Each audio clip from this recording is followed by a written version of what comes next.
Querido irmão, querida irmã, o texto bíblico que fundamenta a nossa campanha da fraternidade é justamente Mateus capítulo 14, onde nós temos essa cena chamada de multiplicação dos pães. Eu coloco multiplicação em aspas, por quê? Porque, em primeiro lugar, é um título que os tradutores dão a esta cena nas nossas Bíblias, mas no texto grego original não se tem título nenhum, só tem apenas a cena narrada. Além disso, quando nós lemos em grego, não se aparece o verbo multiplicar, aparece o verbo partir, repartir, distribuir. Então, o verbo multiplicar nas traduções muitas vezes dá a ideia de um passe de mágica, que Jesus estalou um dedo e fez um tantão de pão e peixe assim surgir para todo mundo. E não é essa a ideia que o texto grego quer passar. Não é essa a ideia. O texto diz que Jesus pegou aqueles 5 pães e 2 peixes, pegou esses 5 pães e 2 peixes, distribuiu, partiu e alimentou todo mundo. É claro que esse 5 e 2 aqui é um símbolo, 5 com 2 é um número 7. Ou seja, os discípulos colocaram tudo que tinham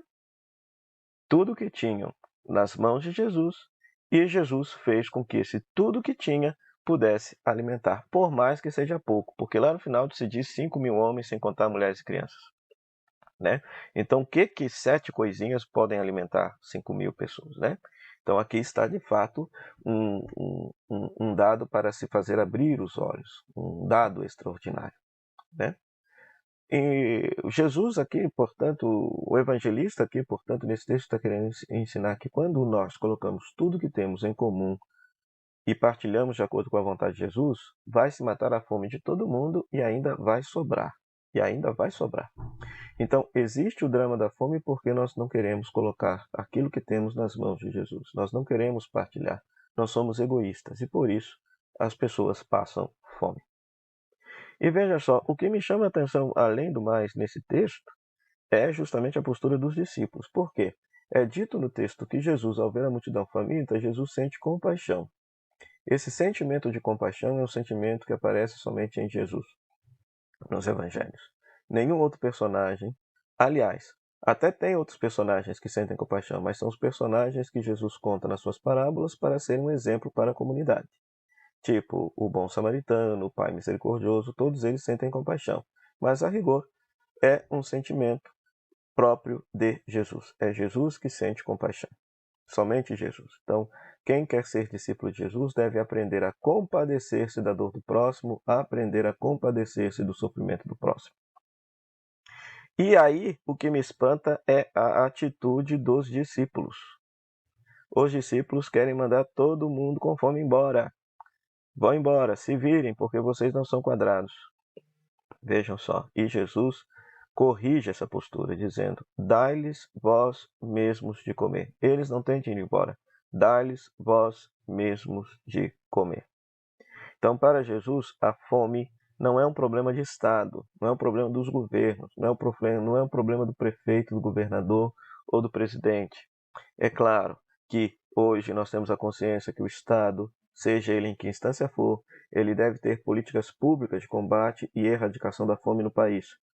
Mas do ponto de vista do Evangelho, quem tem a obrigação, primeira, de erradicar a fome, de combater a fome dentro das suas instâncias, dentro das suas comunidades, são os discípulos e discípulas de Jesus.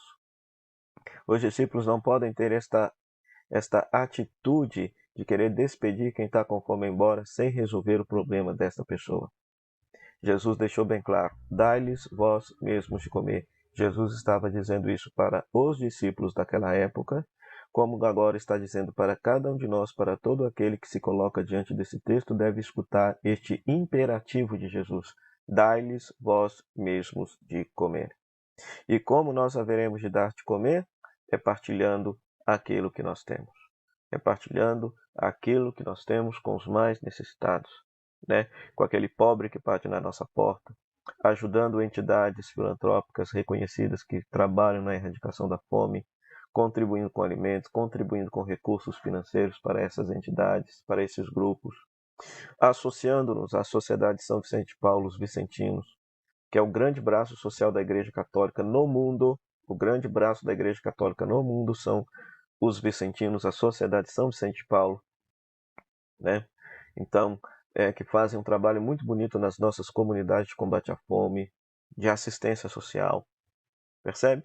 Então é desta forma que nós vamos responder a este imperativo categórico de Jesus, esse imperativo que Jesus nos dá de erradicar a fome de perto de nós, Então, que a leitura deste texto, você possa abrir a sua Bíblia e ler lá Mateus capítulo 14, encontrar esse texto lá, você verá que é uma palavra de Jesus dirigida aos discípulos, e esses discípulos hoje somos eu e você, que devemos ter atitudes concretas de erradicação da fome nas nossas comunidades cristãs.